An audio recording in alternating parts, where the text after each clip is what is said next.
melt is when I'm ocean waves.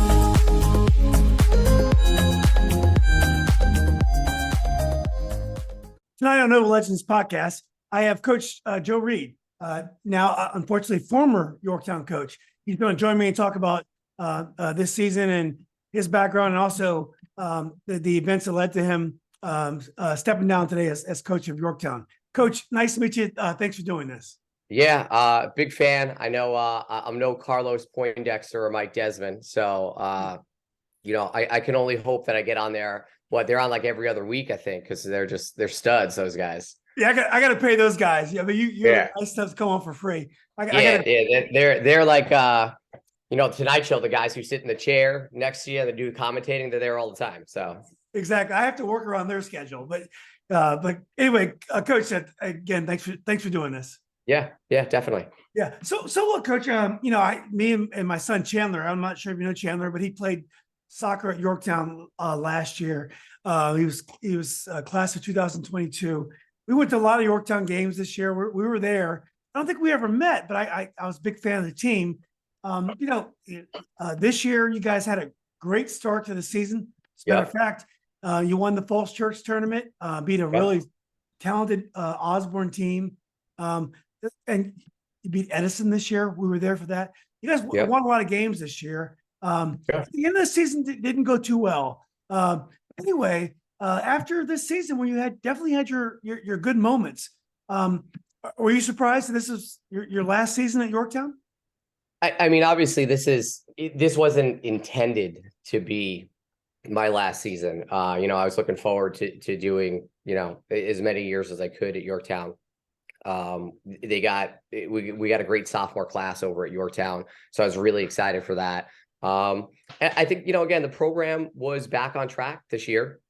We had a disappointing year last year. I think the kind of way we play the system, I think it ended up catching up to guys. It was kind of more like, well, if we just play fast, we'll win games. And we had some really talented teams a couple of years before, and we were really successful. So I think we hit a little bit of a lull because it was still new to everybody, the way we were playing, and it became a little bit contagious. But then we also kind of rested on our laurels. And you know what? It's going to happen. And then the guys responded really well this year. We started out really well, like you said. They bounced back, and I think a lot of the seniors this year had something to prove, that they wanted to show that we weren't this team from 2022, I guess you could say, that I think we won 5 games. So I think they had a lot to show this year, and I'm super proud of them. Didn't end, like you said, you mentioned it, didn't end the way we wanted to. But at the end of the day, I think we kind of leveled off to where at least the coaching staff expected. I think we were around a little bit above a 500 team. So we ended up being where I thought we would end up being. So, I think we performed pretty well. Well, I don't think any other coach was surprised at where you finished. I think most coaches thought you guys, at least overachieved, or at least met expectations. So I don't think there was any sense of, well, Yorktown wasn't able to maximize. Yeah. So your style of play this year, I do think you guys didn't play as fast as you did last year. You guys played a conventional style of basketball, which is the way most teams play now, kind of positionless. Your big guys shoot outside. You have guards that can slash. So it definitely looked like you made a commitment to play more like a standard basketball team this season. Well, I think a lot of it too, if it was up to me, I want to play fast all the time. And what's funny was, sometimes you don't know if you're getting through the kids, and sometimes, when is it going to happen? And it doesn't happen, necessarily while they're with me. It may happen in college. And the other day I got a text message from Chris Short, and Chris Short was a really good player, hit probably the, one of the most famous shots in Yorktown history when we beat South Lakes and we went to overtime. He texted me after Virginia lost to Furman in the NCAA tournament. He said, I completely understand now why you made us play fast, because you will lose to inferior teams if you play slow. You keep them around in the game. And, and things like that, they warm my heart because you're like, you know what? He got it. And sometimes it doesn't click with players of why you do things or why you have them practice a certain way. But the fact that they can resonate later on and understand, you know what, I get it now, that makes it all worthwhile. And I think the players we had this year were a mix. Some wanted to play fast, some wanted to play slow. And I think we've kind of had a happy medium, because if you looked at the Edison game, I looked at the scouting report and I said, we're going to play fast. This is the only way we're going to beat these guys. We play slow, they're going to tear us up. And we played fast and we won. So, and there's other games where we played fast against, Marshall, and Marshall's defense was phenomenal, and they just shut us down. So each game was different. It was based on the personnel. I don't know if we could overwhelm anyone this year. So I think it was trying to catch people by surprise as best we could. Yeah. Well, I mean, Yorktown is definitely not the most diverse school in the world. The fact that my son graduated last year, my daughter graduates this year, the amount of minorities that go to Yorktown is going to be less, probably around 1% now. So the fact that there's not any diversity at Yorktown at all, does it affect your ability to put together strong teams? I don't know. Like, again, I don't know if it affects it. We've seen the same thing what you're saying now. We've seen it over the years as our members of the minorities that we have on our team, it's dropping. I think we only had, I believe it was one this year. That was Abdul, right? Abdul, correct. Yep. So, and there's not many on the JV, and there's a few on freshmen. But again, it comes in waves, I guess you can say, over at Yorktown, and the waves are getting a little bit smaller right now. Does it affect the way we play? I don't think it affects the way we play. I think for me, the biggest thing is effort. And I don't care who we have. It's the effort that I'm looking for. And I don't care, what type of player you have. If they're not going to give you everything they have, you're not going to win. Right. But you think as a coach, the diversity of Yorktown it's not something that you focus on or think about very often? I don't know if you would say that. I think, I don't know if I focus on it. I think, unfortunately, it might be that I got used to it, if that makes sense. Because, dude, when you play other teams, when you play a Hayfield, you're missing something, right? Maybe bad example for Hayfield, because anybody who plays Hayfield, you're missing something, right? But again, I don't think that plays a role into it. I think it just changes the way or the things that you might be able to do. Yeah. Yeah. I mean, for example, my son carries a lot of bitterness about the ethnic diversity of Yorktown. Yeah. And I definitely think this is something that the school and the county should work on and try to probably diversify the student body. That's kind of my issue. And no, I agree. I agree. Yeah, not yours. But okay, let's talk a little bit about your team this year. I really liked your point guard. I think his name was Ben. Ben Coulomb. Coulomb. I thought he was a tremendous player. I thought Ben had a good year. He was a warrior. Gave 100% every game. He's a tough kid. He wants to play all the time. Yeah. So where's is Ben going to play at the next level? Ben is looking at Southern Virginia. Actually, so he had a brother who played for me. The funny thing about that is I took the job at Yorktown 8 years ago, and I've had a Coulomb on my team every year since. That's right. Yeah. So I've had one of the brothers so far. I've had three of them. But his older brother Matt went to Southern Virginia, played I think for a year, and then he did a Mormon mission.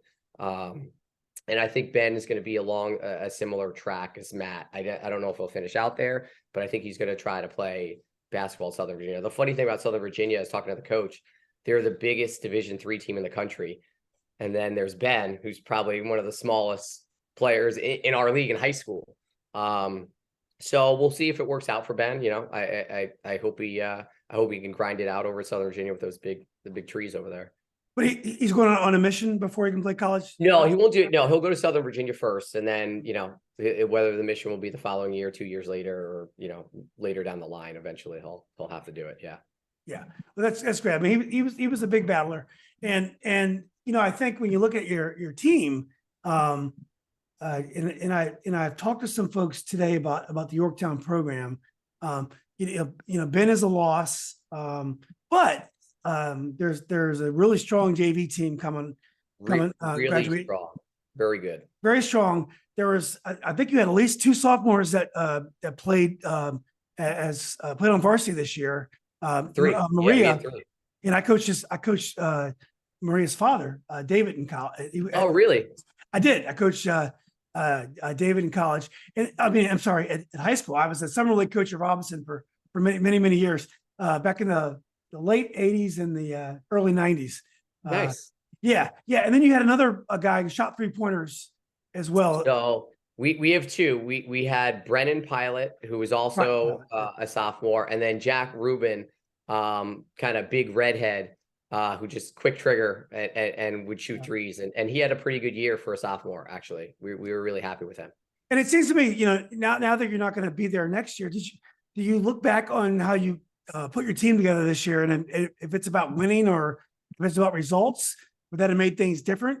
Or did you think that had nothing to do with? No, I mean, you could look at it and say that. I think it was a preparation to get ready for this next wave of players coming in. Again, like I don't, if I look back on it, I would probably do the same thing, bring those 3 up. And really the goal is to get them a taste of varsity. So, they're basically on their senior year next year, if that makes sense. Mm-hmm. And then the other guys get more reps. Don't let, Maria and them take the reps away from them, because they need it as well, and build that supported cast. And I shouldn't say so. I mean, everyone can bring something to the table with that group. But again, have them get some experience, get them to understand how to be leaders. And then we bring the rest around them, and we have them for another 2 years, So the plan was, I think we would have a team next year. I think that team next year could win another 2 or 3 games, get up to 15 wins. And then the following year, that's when, they're going to be pretty dangerous. Yeah. Coach, how long have you been at Yorktown? 8 years. 8 years. And where'd you come from before you were at Yorktown? Oh, I was all over. So I played college basketball at Springfield College in Massachusetts. Mm-hmm. So I was there.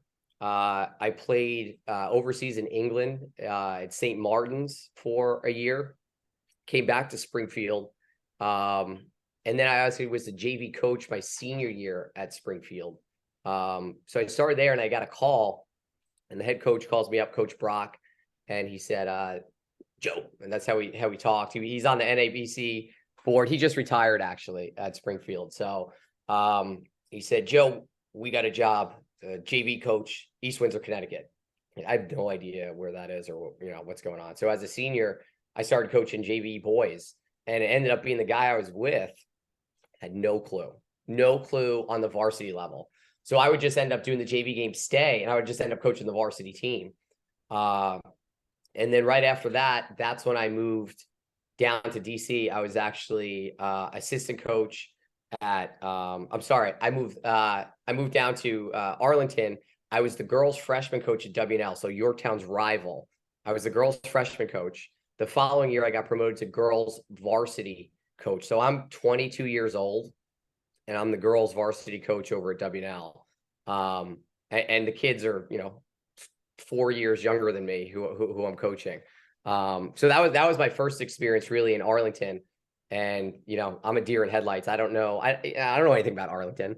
I'm 22 years old and I'm hanging out with my friends, and I'm coaching on the side. And then as soon as that was done, I went to Springfield College, back to it. I was a grad assistant there. And then I went to Catholic University 2 years after that, and I coached there for 2 more years. And then I went to Marymount University with Chris Rogers, who's currently the head coach there. And I was there for 3 more years. So I coached college for 8 years. And then I once I was done with college was just so much. I would go and I would teach. I'm an elementary school teacher in Arlington, and I would teach, and the bus would come and pick me up at whatever it was, 2:30. Sometimes it would be at the school, and then we would drive somewhere on the weekend for a game, and then I would coach for the weekend, and then I would come back and start the process all over of teaching. And then I would go to college practice, and then I would have to go to, out to Loudoun or Maryland to recruit somebody. And it was just too much. So I told the coach I got to step away. And I went to Bishop Ireton. So I was at Bishop Ireton for 1 year. And during that 1 year, it was one of the most successful years they had. We knocked off O'Connell when they had Mello Tremble there. And we went to the semis, and we ended up losing to DeMatha. And then the following year, I took 1 year off, and then Yorktown came up. So I've had a long trip to get there. Great experiences, great coaches, just great people. And I think I took a little bit of every coach that I was under once I got to Yorktown. And your wife is also a coach. She's the head coach at Episcopal. She's the head coach at Episcopal. So when did you guys meet, and how did she get into coaching? She was the assistant at Catholic, and she happened to be the SID there, the sports information director. And she played for the coach in college who just got the job. She was at Elmira College up in New York. He just got the job at Catholic, brought her down. And, we just started talking, and she was sitting in the office one day, and we said something to each other. And then, a couple months later we were dating, and she was singing at the I remember the game at Catholic. They brought her out to sing the national anthem because she was a really good singer, and something happened. They didn't have a singer, so she sang it. And as she's singing, the players next to me, one of them is RJ Dixon, and he's Steph Curry's cousin. And he comes over and he hits me and goes, "Yeah, that's it. Like that's the winner." And then from that time, what's funny is I left Catholic, went to Marymount, and she followed suit. A year later, she went to Marymount. So then we were both assistants at Marymount. Funny thing is, a year before I got the job at Yorktown, she actually went for the Yorktown head job there as well. So if things ended up, we could have even been at Yorktown together. Yeah. So she's a great coach. She's got players in the Ivy League, D1, all over. She has a great program here. Well, I would think it's tough to be a spouse or dating someone who coaches. I mean, it's an all-encompassing job, endeavor, however you want to characterize it. Really, you have no idea. You have no idea. If I win a game and she loses, I can't be happy. If she wins a game and she can't come in and gloat. So, the few years that we both had successful teams, like it was fun because we could enjoy it together. But we're such, I don't want to say sore losers is the wrong word, but we take it to heart. Yeah. And our, during the basketball season, with 2 kids now, it's super hard. And especially if one's not doing well, like you better stay away from one another. Yeah. And we know that. Yeah. I don't hang around too many people that are good losers. I mean, most of my friends, the folks I know, we're all pretty much sore losers. Now, as a coach, Coach, I used to watch you do your thing over there. You're a very positive guy, never really fuss at referees very much. No. And I always, admired you. I was like, this guy's a very positive guy. I like the way you carry yourself. But I mean, you guys don't get paid a lot of money for what you guys do. You pour a lot of time into these kids. And what drives coaches to do what you guys do? So you and your wife, I mean, obviously, you got to have full-time jobs to make things work. You got kids. Why do people like you guys coach? I think it's the competitive nature within you, right? You're competing through those athletes. And sometimes you lose sight of that, right? Sometimes you want it so bad, you want it more than them. And I think that's how I probably was when I was younger. When I was younger, I would, try to call every play. I would question every call of the ref. And I was just wearing down. And, the kind of new style of the system, I kind of embrace how you have to be in that. And it's just, the kids are the players and let them play. And then when there's a timeout, when there's a lull, that's when you coach. That's when you get them. not during it. Let them do, let them be themselves. So I tried to do that more. And I think it really just changed everything. I was way happier. I wasn't micromanaging things. But I mean, going back to your question of, why do you do it? So and that's a good question. And I can get like choked up thinking about it. When I put in my resignation, yesterday, was it yesterday? God, it feels like it's already been a week. The people that reached out, the players, they were bringing up things that I, maybe forgot about, don't remember. And when they brought them up, you're like, you know what? It's all worth it. Yeah. So I mean, that's why you reflect on it and you're like, and going back to it, did you connect with those guys? And I did. And that's why you did do it. Yeah, I talked to Chris Naki about this. Chris was coach of American. He has that podcast on local sports with Gary Williams. And, I had coached David Maria and as when he was at Robinson. And, I'm in sales, coach, and when I was trying to get some business off, his sister was Leslie Maria.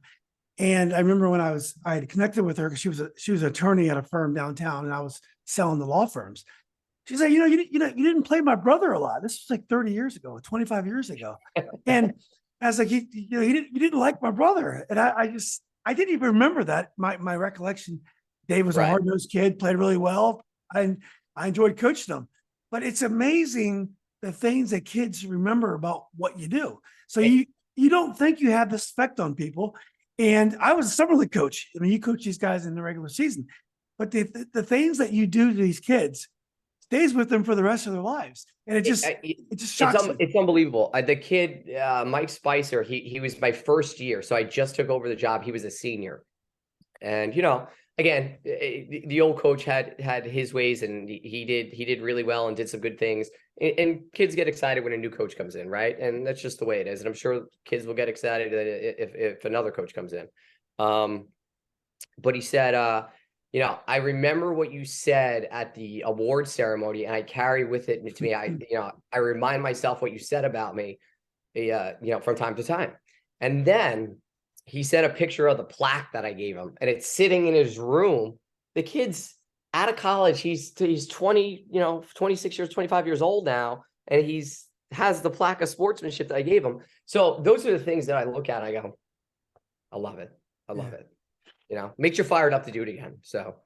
Yeah. I mean, I stopped coaching in around 2003. I did AAU Nova United until then. That was when they created a AAU program to try to compete with the private school programs that were taking our kids away. And then when I had my second child, I stopped coaching.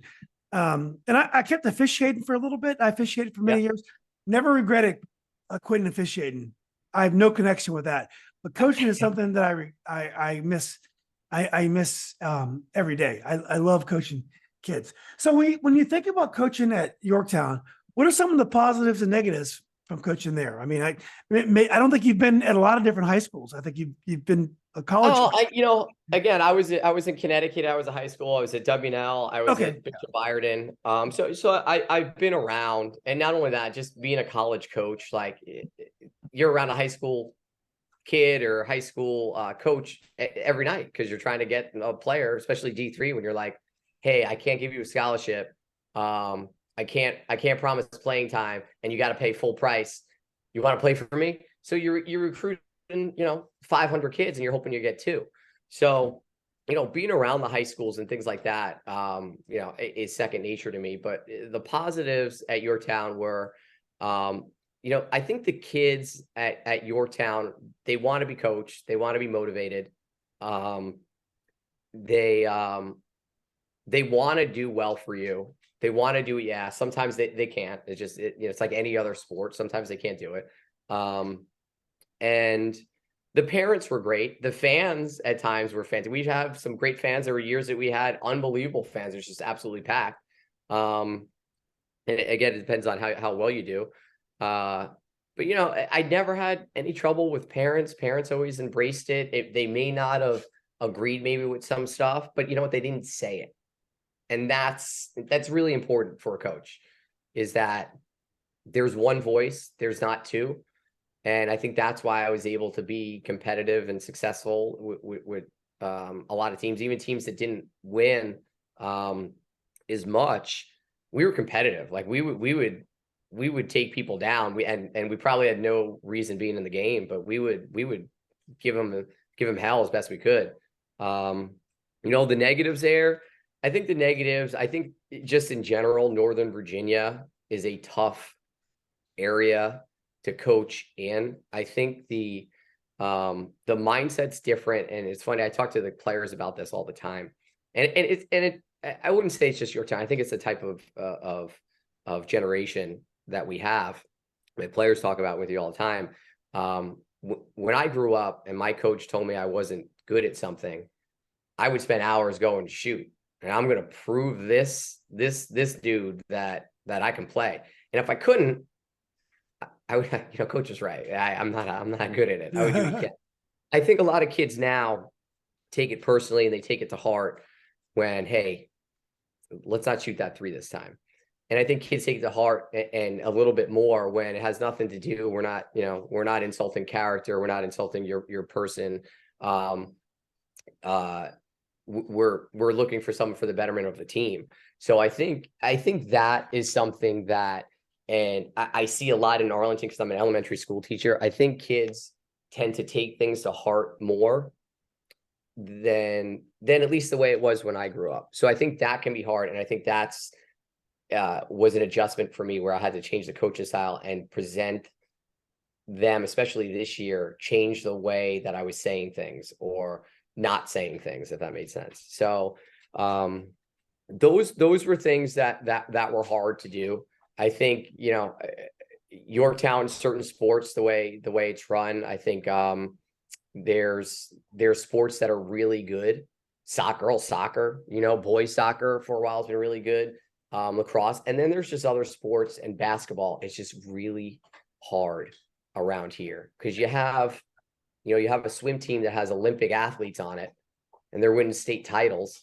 You have a girls soccer program and a boys soccer program where the youth levels are fantastic. They have DC United coaches, they have professional coaches getting paid. And, you know, not to take away anything from what Arlington youth coaches do, but at the end of the day, you know, we're a bunch of dads watching the NCAA tournament and having a beer on the side, and we're coaching the kids. And those are the kids I got to get ready where, you know, you got DC United coaches getting paid. And there's Olympic swimmers on the other side. So I think the comparison sometimes that we have among the teams at Yorktown is unfair to my guys, because, you know, those teams are just on a different level. Yeah. And you know, I would love to get onto that level, but I don't know if that's, you know, ever realistic, you know, at Yorktown. I think what you're referring to is, like, for example, in soccer, one of the best club programs in the country feeds into Yorktown. So it's exactly.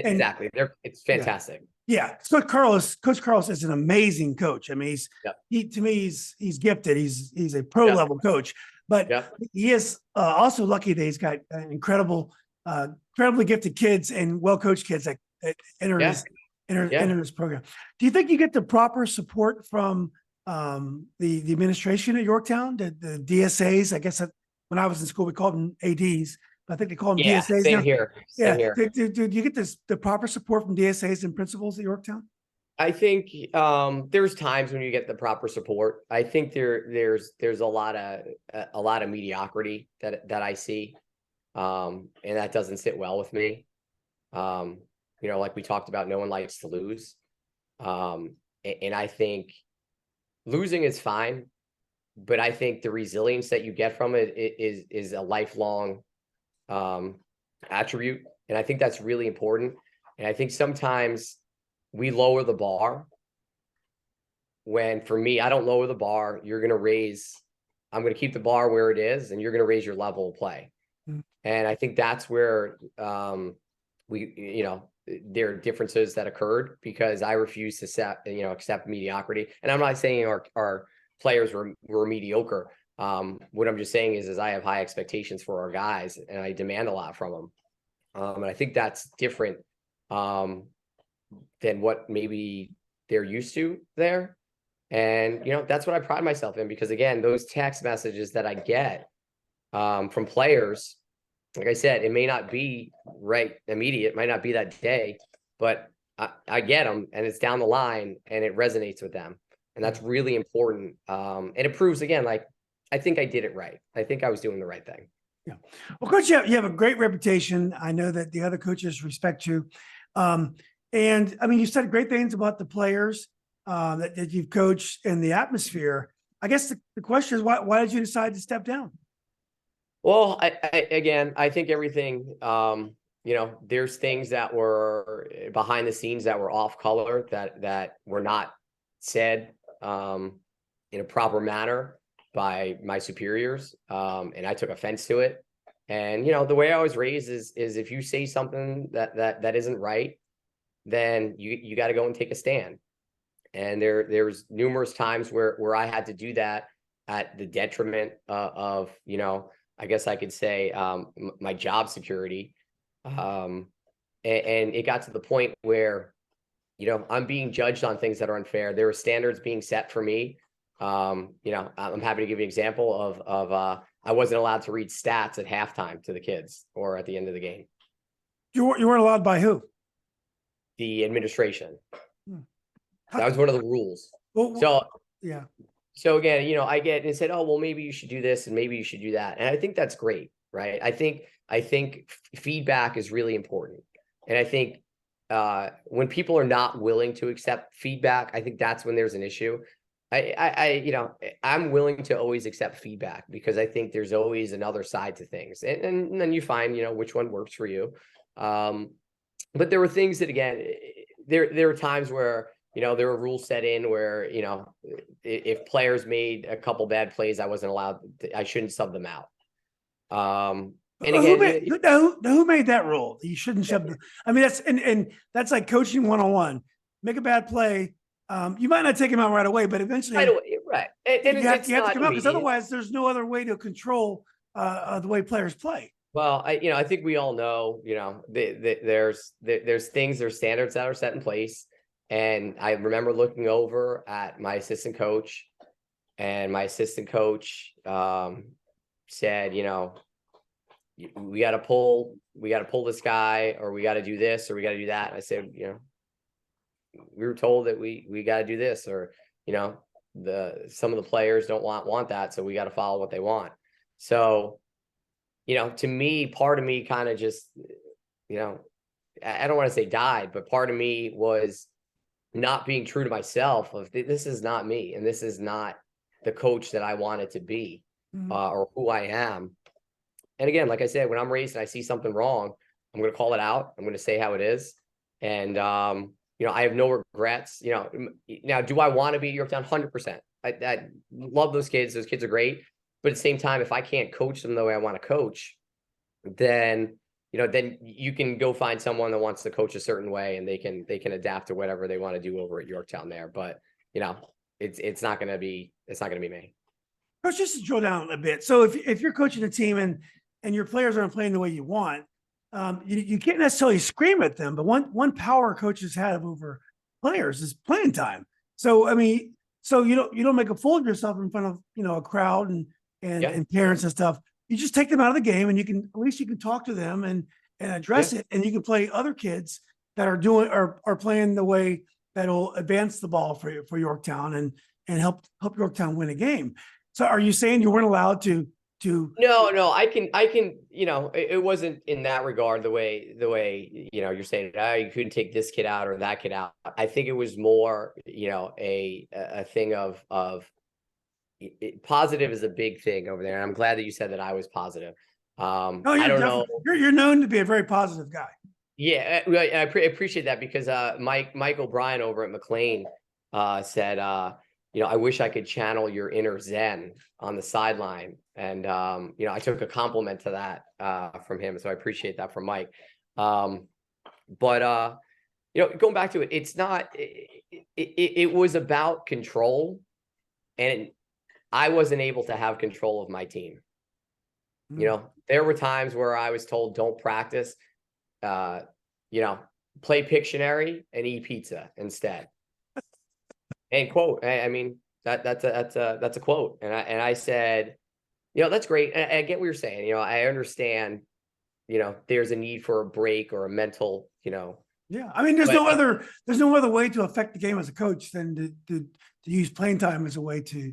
right. Well, the point being is that again is, I'm not gonna not practice, and because at the end of the day, if I play Pictionary and eat pizza and we lose, well, you're 100% gonna blame me for the players. Are gonna we didn't practice, and this is it. If we practice and we still lose, well, you know what? That's the way it is. That's the way it should. We lost, and let's get back and let's rebuild a little bit. And that's the way I coach. That's the way most coaches coach. So again, things were hard. Put it that way. Things were really hard, and it is what it is. Do you get the feeling that other teams are treated the same at Yorktown? Like, Yeah. for example, as I told you, my son played soccer, and we had no way of getting in touch with Coach Carlos. Like, again, I think he's an amazing coach, and I had nothing to say to him because he knows much more about the game than I do. But the only time I ever talked to him is when he came up to me, and after a game or so, he may make a comment or two. But we had no way of getting in touch with him, so I didn't feel like there was any way to give any kind of critique about Coach. Not that I would. I think he's a fantastic coach. But Right. do you think in some ways the basketball team was treated differently than other coaches? I mean, Coach Hansen's been there for like 50 years. So Well, I mean, in that regard, and I try to let people know that basketball is a different type of sport because you're alone in the arena and you have no helmet to hide from. You have no fence, to separate the crowd from you. They're right there, and the parents are right there. You can hear comments, and I'm lucky because I'm an elementary school teacher, so I can tune everything out that's next to me, so I don't hear anything except focus on the game. But not everyone can do that. And I think basketball, though, in particular, is a really hard sport just in general, because you can hear a comment about yourself, or the players can hear a comment about, their girlfriend, and they can hear things. And again, it excites emotion and feelings from you. And parents can have the same effect. I don't really hear anything in the crowd. And in that regard, like you're saying, soccer, football, I think because you're so close, because you're in the arena with the players, because you're sitting behind the bench, it's just a different sport. It's a different nature than anything else. do you feel like if you bench certain players, certain well-connected players, or there are untouchable players that you couldn't properly coach? You hear at schools like McLean, Langley, there are prominent parents that may have an inordinate amount of power over the coaches and things that go on. Was that a factor at Yorktown? No. I mean, like I said, the parents for me, I remember one year, and I haven't done it in a few years. I don't think I did it this year, but I usually do it every year at a parent meeting. I think I haven't done, maybe it was like the COVID, all like the virtual stuff. I haven't done it, but I used to ask, who's a lawyer, or who works on the right? And everyone raises who's a doc, everyone raises their hand, right? And I said, who's been a college basketball coach? And no one raised their hand.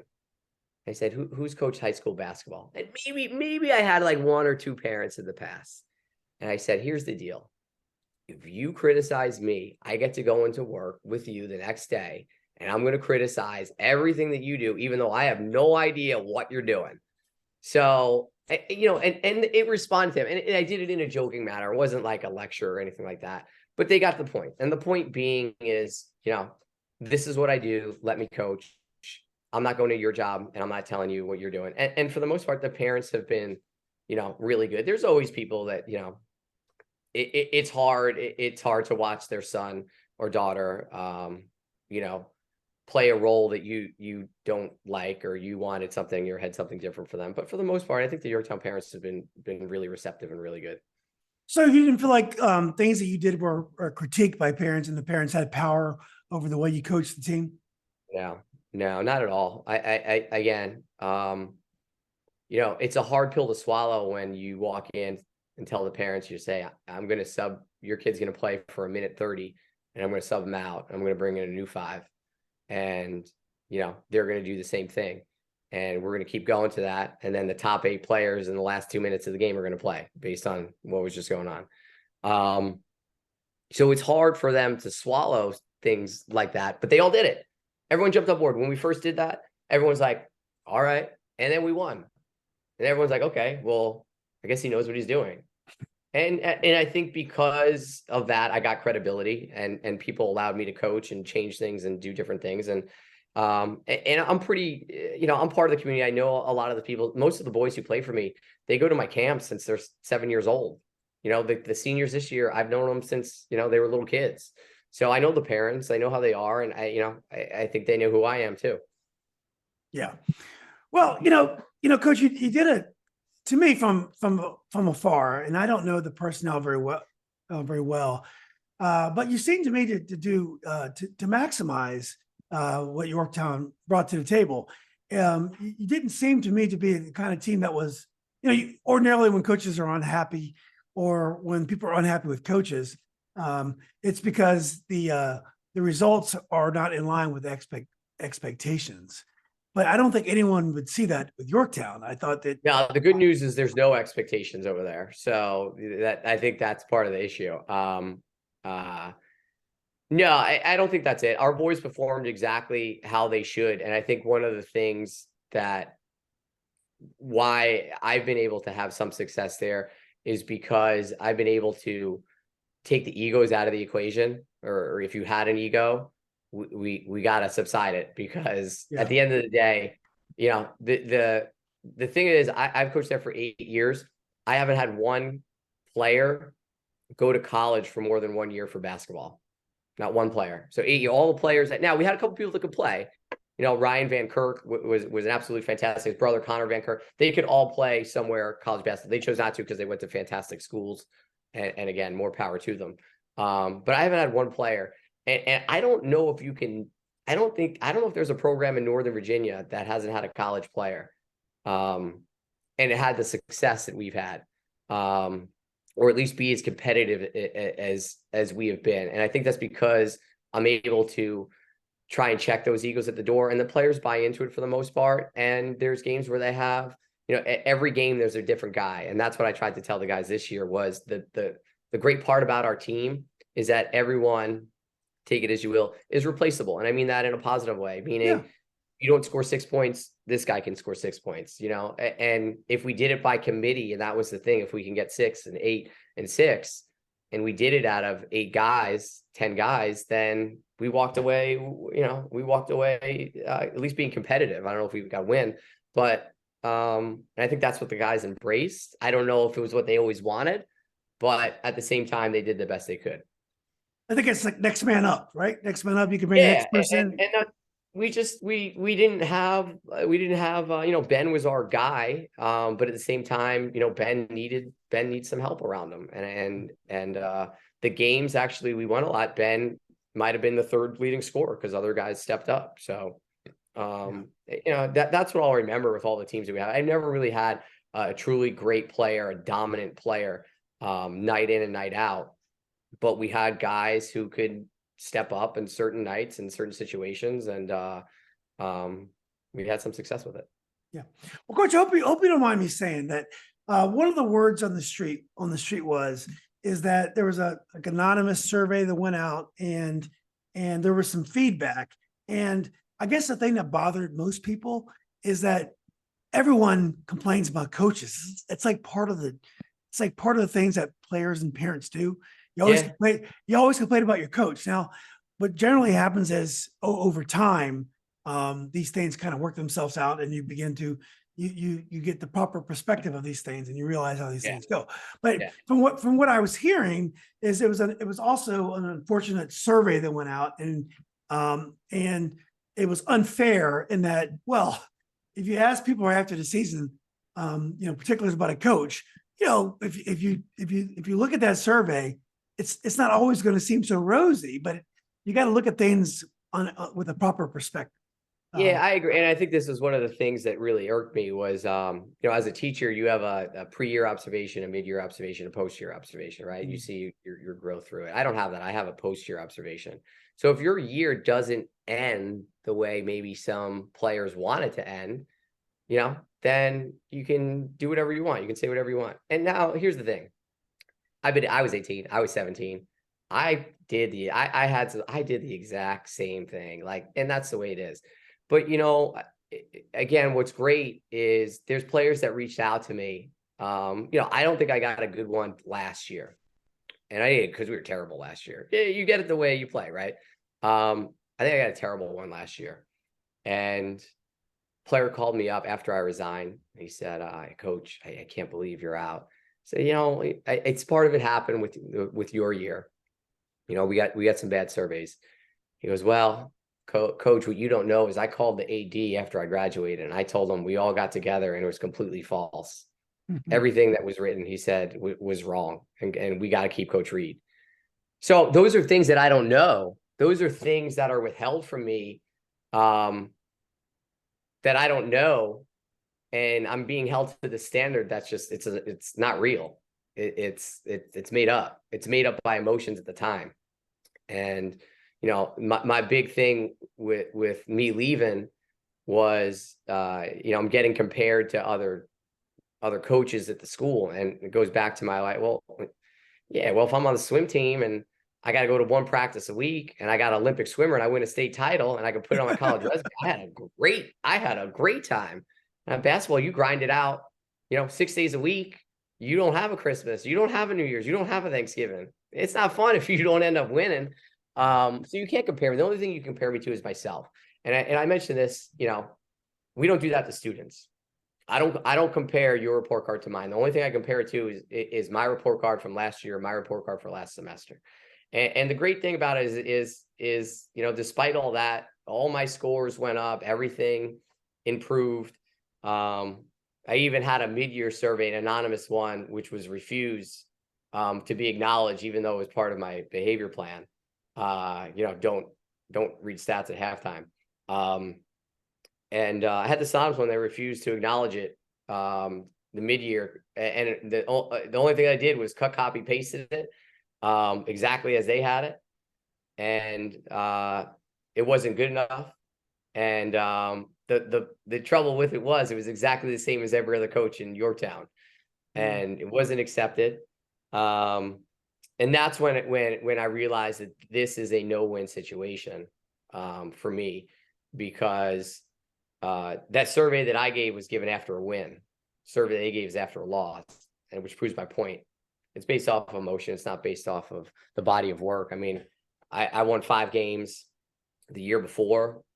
We weren't very good. We more than doubled it. We went 12-11. We won the Falls Church tournament. We knocked off Edison. We beat W&L, who's great team this year. Unfortunate. Almost got him twice, overtime. Yeah. Almost we double overtime. Almost got him. So and again, even when we lose that game, one of the things I said was my fault. My fault, guys. Like I could have called timeout, could have drew a play.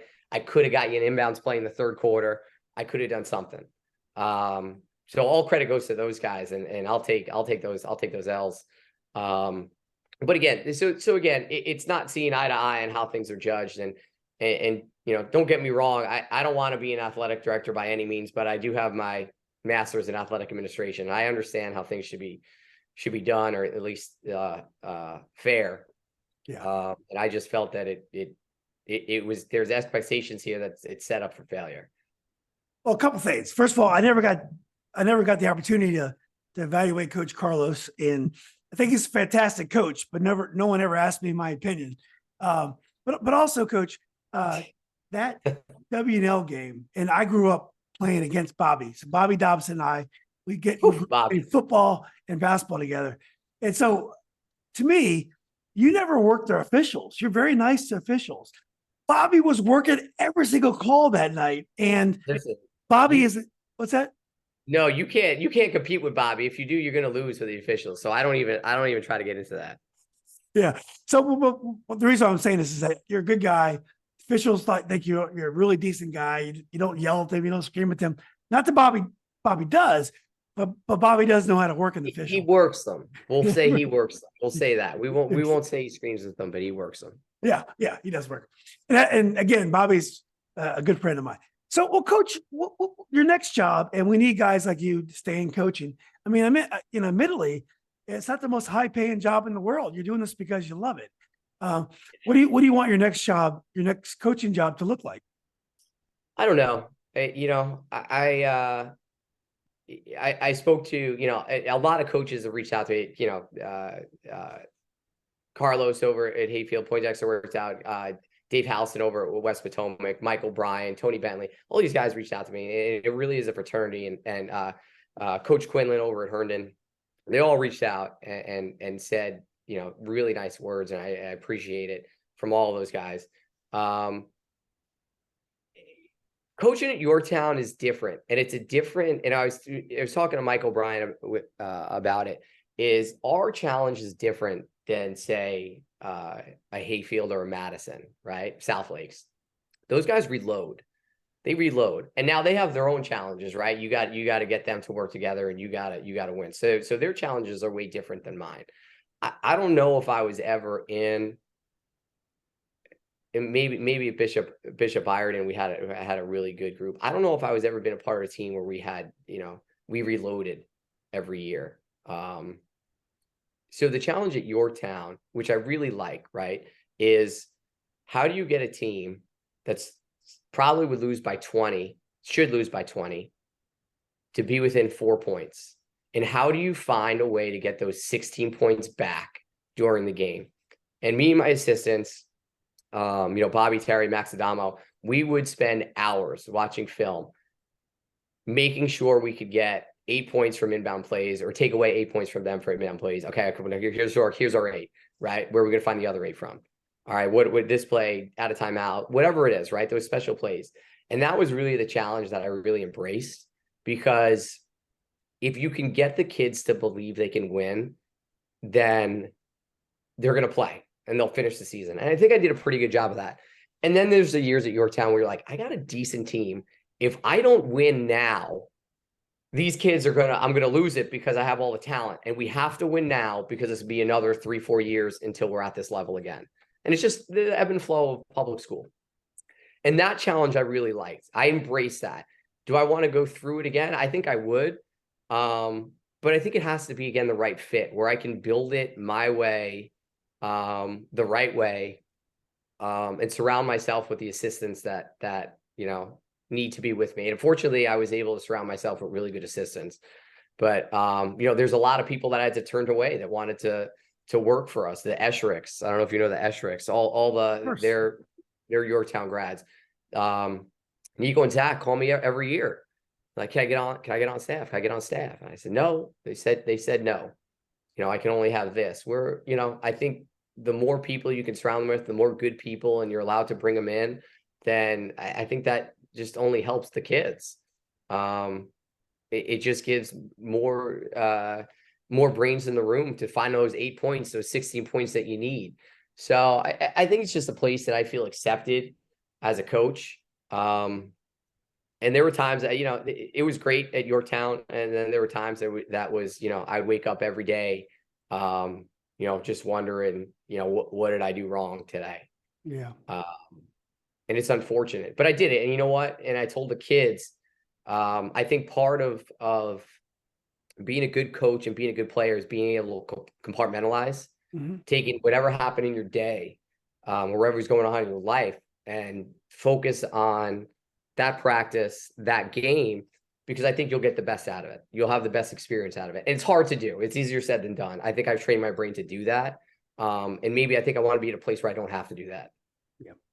We talked a little bit about Bobby Dobson. Well, the rumor on the street is that Coach Bentley, Tony Bentley, who coaches at Wakefield, who played at Washington Lee, is the new is trying to take over the job in North Arlington. He's going to move on up like George Jefferson.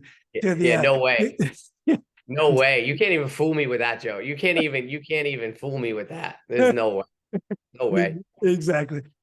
He ain't going anywhere. No, he's not going anywhere. He's just playing out the back nine, and but he said great things about you as well, Coach. Hey, he offered me the job at Pro Look, Tony Bentley. He said, hey, you got a job right now. You ready to roll? Or I said, hey, you need someone? Say, let's go to Pro Look right now. Yeah. So I said, let me take a year off, Tony. Let me see. Well, Coach, look, I'm sorry. I went to a lot of your games this year. I should have come up and introduced myself, but you're always, Yeah. always really busy. But I'm a big supporter of you and the team. I really enjoyed the way you played. Me and Chandler went to a lot of games, and you and your trademark vest. I have Nova Legend vest out just because of the Yorktown coaches. So you definitely made an impact. It makes me sad because coaches, they don't get paid a lot for what they do, and they give a lot of time to these kids, and also for our enjoyment, the fans of the game. We go out there and watch the games and pay $5 and we get entertained, and I love it. So it breaks my heart when guys like you who love it, Well, it doesn't work out. But I also know that young guy, great coach. You'll be able to coach whenever you want. I mean, a school will be lucky to have you. And so I know you're going to land on your feet in terms of coaching. But I really do appreciate you coming on. Maybe, when you get your next gig, you can come on and we can talk about your next gig and some of your goals you'll have with your next job. listen, I'm seeing if I can get on my wife's staff and I can finally learn a couple things, and just take notes. I don't know if she's gonna let me. She may have to go through the interview process. But no, I'm gonna enjoy. And like I said, should I be at Yorktown next year? Yeah, I should. I should be there. But it's unfortunate. It is what it is. You got to stick up for what you believe in. But maybe I get to eat some Christmas cookies this year. Go skiing. Who knows? So I don't know what the future is going to hold. All the kind words that you said, I really appreciate it. I appreciate you having me on or even reaching out. I'm on like a media blitz. All I said was I'm stepping down. There's 16,000 tweets. There's 16,000 people reading it. And people are reaching out to me, and it really warms my heart with people reaching out and saying good things. Well, coaches, like I've said a few times tonight, you don't get paid a lot for this, and we know the effect that you have on the kids and also the fans. So we appreciate all the sacrifices you made. With you, I know you'll land on your feet because you do such a great job. Hopefully, the Yorktown crowd will show up next year and their vests to give you some your propers for all you did for the program. But anyway, Coach, I really appreciate you coming on. I know I know you've been busy, but I'm glad you told us about what's going on.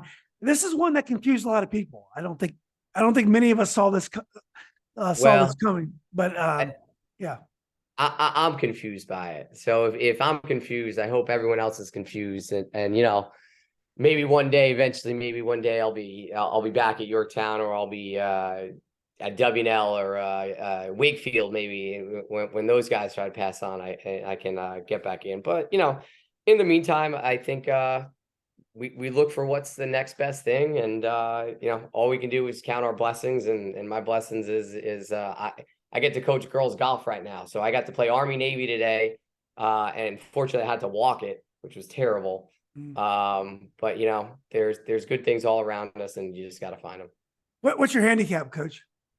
No, I'm a bogey golfer. So okay. I'm not great, but I'm getting better now that I'm the golf coach. So I'll take it. Life is still good.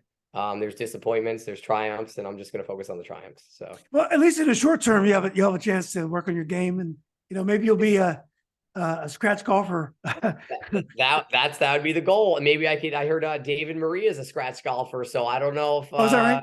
I'll see if I can handle him one day. When I was coaching at Robinson, I take the kids golfing, and like those guys, John Lawn, Kevin Dennis, Tommy Martin, all of them are great golfers. They used to take me out and just whoop me. I mean, those guys could golf. And when you go to Robinson, you got Twin Lakes and you got Burke Lake there. So we can golf every single day. So I used to coach the kids, and we used to go golfing, and I wasn't very good. And they wouldn't let me coach a high school team, but I had a lot of fun with it. Well, I heard Roy Williams speak once, and he was talking about when he was the high school coach, and he was also the golf coach, and he was just coming off the national championship, and he said the worst move of my life was going to North Carolina because I had to give up the golf. I had to give up the golf job. How come? So He's too busy. He's too busy. he left high school and he went to North Carolina. And Yeah. he said he went to college. He said I had to leave. I had to leave my high school golf job. He's like, I'd take that over winning a national championship any day. And I laughed. He said, if you ever get that job out of high school, he said it's the best job in the entire world. And there's no offense to put in. There's no defense to put in. There's no scout that you're doing. You know, you're just out there and having good conversation. So. Yeah, when I was at Robinson, our high school team, I think we finished second in state in tennis. And I remember the coach, Dick Dolphin, rest in peace. He didn't know anything about tennis. He would just put us in the order that we belonged in, and we go out there and we play the games. I'm like, man, this is a pretty good job, coach. Do you know what's funny? My old assistant, Zach Carr, who's at Woodson now, he's a freshman coach, but he's also the tennis coach. Yorktown made him the tennis coach when he was with me. He had no idea what he was doing. He won the league. He moved over to Woodson. He won the states. He's never coached tennis in his entire life. Yeah. So it was just. Well, coach, you can always apply for tennis jobs if you're tired about. If it's as easy as it sounds that we're making it, then I see there's no reason why I shouldn't. I bet you the pay is the same. The pay is probably the same as well. So. Well, I bet you the hours are better. Exactly. So anyway, coach, this has been great. Hopefully, I'll get you on again soon. I really appreciate you doing this.